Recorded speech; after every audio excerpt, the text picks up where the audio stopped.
Саламатсыздарбы? Биз бүгүнкү сабакта HTML коддорду киришүү менен баштайбыз. Ал үчүн бизге жөн гана блокнот, стандарттык программа блокнот керек. Блокнотту ачабыз.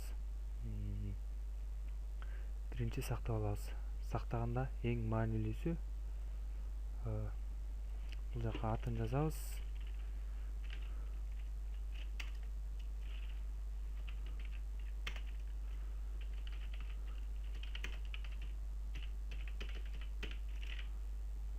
Атын жазган соң, бул жака эң маанилүүсү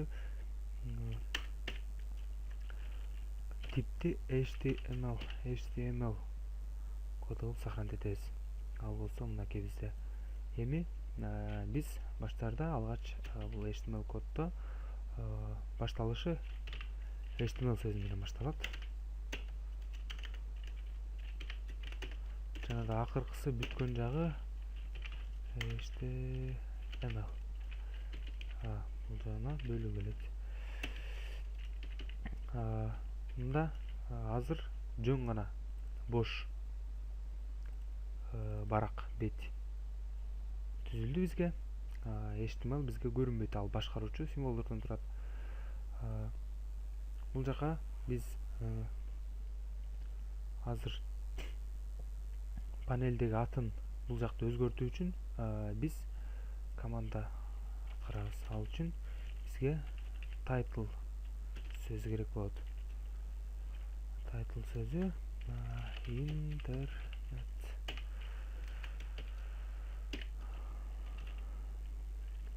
Title. Сактайбыз. Жада текшеребиз. Title интернет. Бул жакта панелибиз интернет болду. Эми болсо биз маркерленген текстти чыгарабыз экранга. Мисалы бул жакта информатика сактайбыз. Бул жакта маркерленген информатика сөзү чыкты. Бул жака бул маркер болсо ли сөзүнүн жардамы аркылуу чыкты. Биз болсо азыр бул ак тайбаракты боеш үчүн жактан код теребиз. Ал үчүн бизге body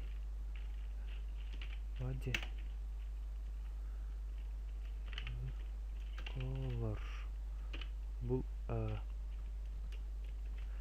экранды боеоонун ачкыч сөзү болуп эсептелинет. Бул жака өң жазылат. Өң жазылат. Мисалы 0000 FF. Бул болсо кызыл өңдү билдирет.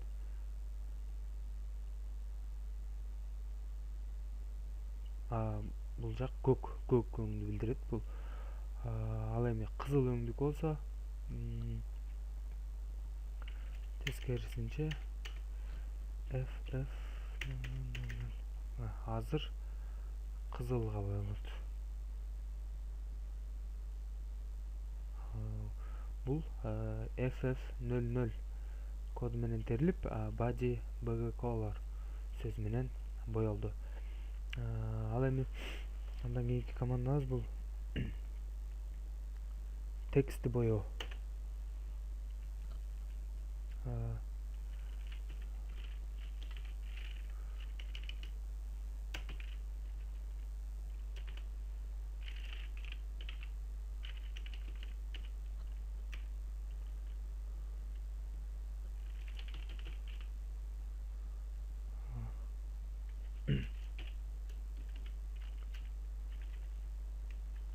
Body color бул жака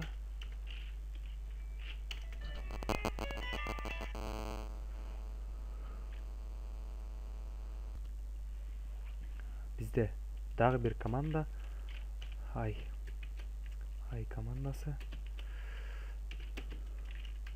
Бул болсо экранга ийилген наклондук текстти чыгарып берет.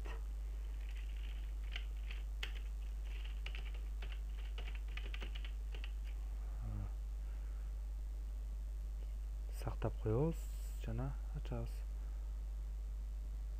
информатика жөнөкөй сөз, ал эми программист бул ай сөзүнүн аркасында наклондук текст болуп чыкты. Биз бул программист сөзүн жаңы сапка которуу үчүн дагы бир команда пайдаланабыз. Ал үчүн бизге жөн гана br командасы керек. Сактап коебуз. Бизге программист сөзү br командасынын аркасында жаңы сапка өттү. Азыр болсо дагы бир команда, бул b. Жөн гана b командасы.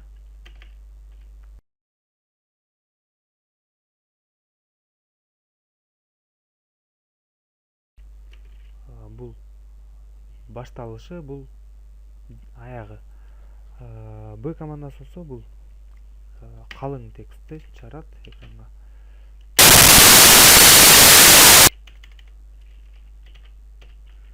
Мисалы, сиздин текст. Сактап коебуз. Бул жакта информатика сөзү, программист сөзүн наклондук, а эми сиздин текст болсо бул калың, жирный болуп чыкты. Сиздин текстти бул жаңы сапка өткөрүш үчүн айтылгандай br командасы аркылуу жаңы сапка өткөрөбүз.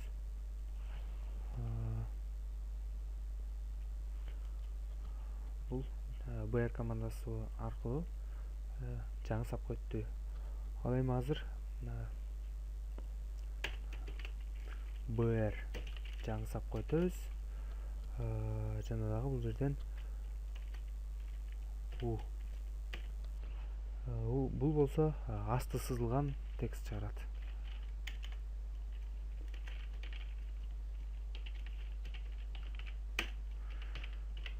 Текст.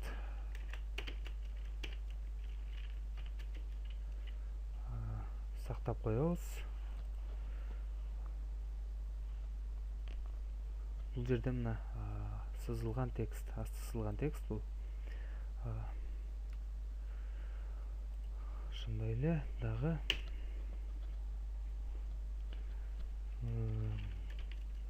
br жаңы сапка өтөбүз. Жана дагы бул жака s. Бул команда болсо бети сызылган, зачеркнутый текст чыгат.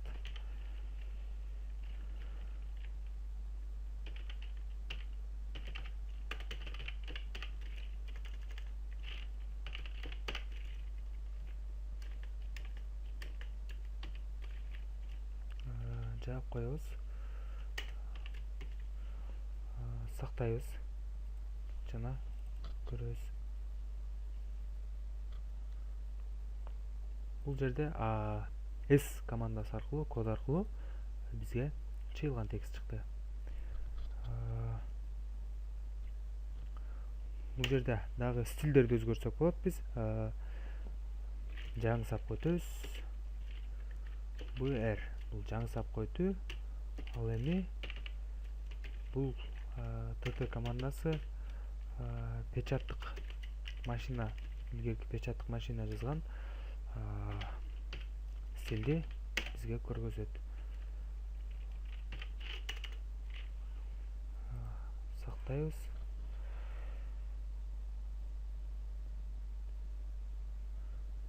Бул жакта мынакей стили илгерки печаттык машина басып чыгаргандай. Ал эми дагы бир команда бул жакта. Жаңы сапка өтөбүз.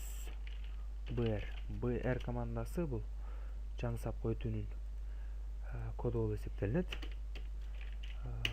Бул жакта sub. Бул болсо индексти билдирет.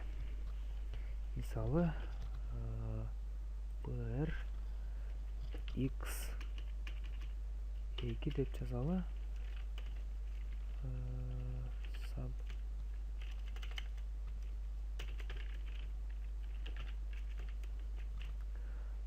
бул болсо x'тин башкача айтканда даражасы, экинчи даражасы болуп чыгат бизге. Бул жерде ылдый индекс болуп чыкты. Ал эми ушул эле команда бул жер sub эмес p sub командасы аркылуу бизге даражаны берет. Бул жерде болсо sub командасы аркылуу, бул жерде болсо sub p, бул жакта b командасы аркылуу чыкты бизге. Ошондой эле бул жакта дагы бир команда font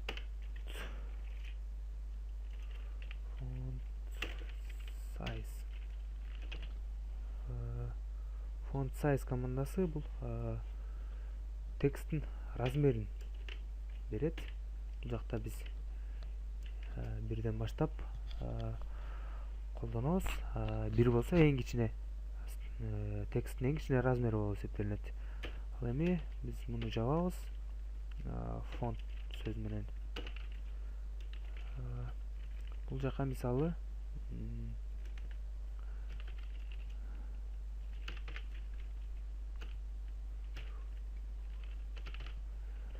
сактап коебуз.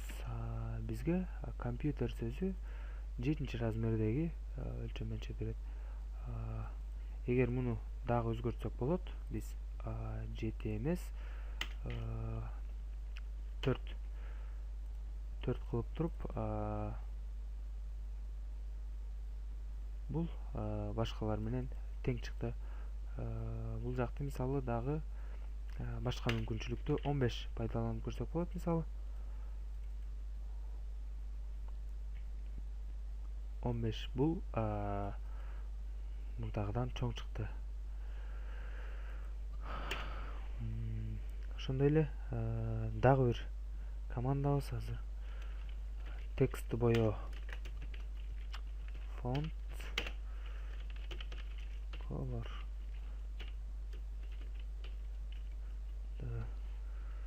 Бул жака биз өң беребиз.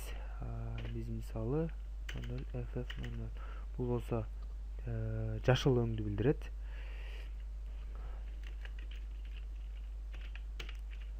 Ушул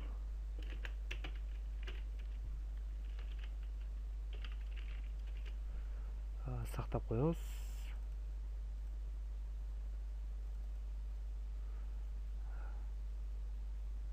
Бизге текст жашыл болуп чыкты. Бул жашыл сөзүн жаңсап өткөрүш үчүн бул жерге биз жанагы эле br сөзүн кодун пайдаланабыз. Бул жерде болсо жөн гана тексттер пайдаланылды. Жөн гана текст. Ал эми бул жака азыр ссылка жайгаштырабыз.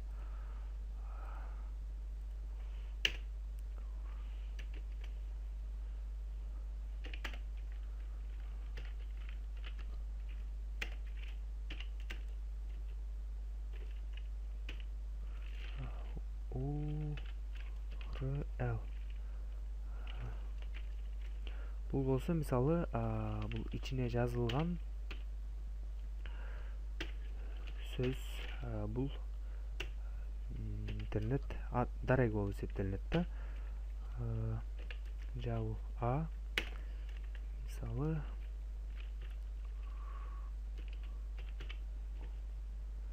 сактап коебуз.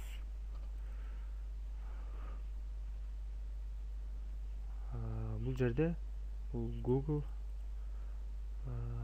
жок, бизде азыр ссылка болгон жок. Ссылка болуш үчүн биз бул жакта href деп жазылат. Href URL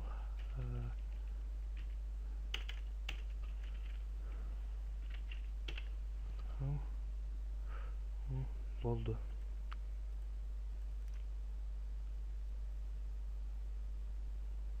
Google болсо уже бул ссылка, калгандары болсо сөз бойдон калды. Биз муну басканыбызда ошол Google адресине барып түшөбүз. Бул жерде дагы өзгөчө база данных менен иштеп кетүүчү командалар да бар. Бул жерге сүрөт алып келсек,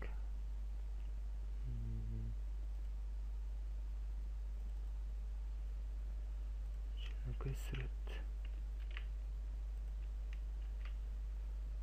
Бул сүрөттүн аты фон.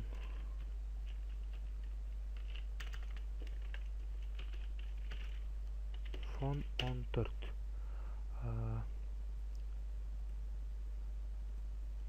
Фон 14. Биз сүрөттү ачуу үчүн image src бул жакта фон.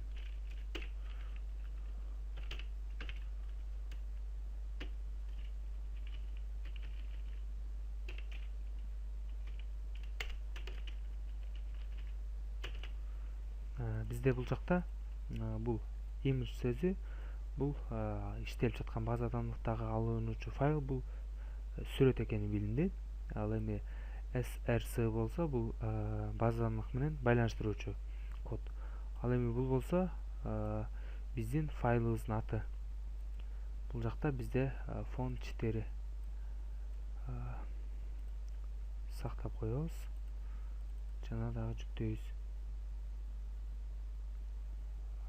Бул жакта бизде сүрөттүн ордуна кандайдыр бир белги чыгып калган. Биздин аты туура эмес болуп калганда бул 14 сактап коебуз, эми жүктөйбүз. Бул жакта мына сүрөт.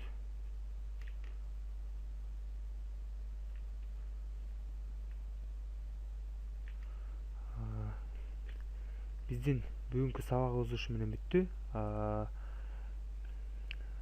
Бизде негизги коддор болуп эсептелинди бүгүнкү сабагыбызда.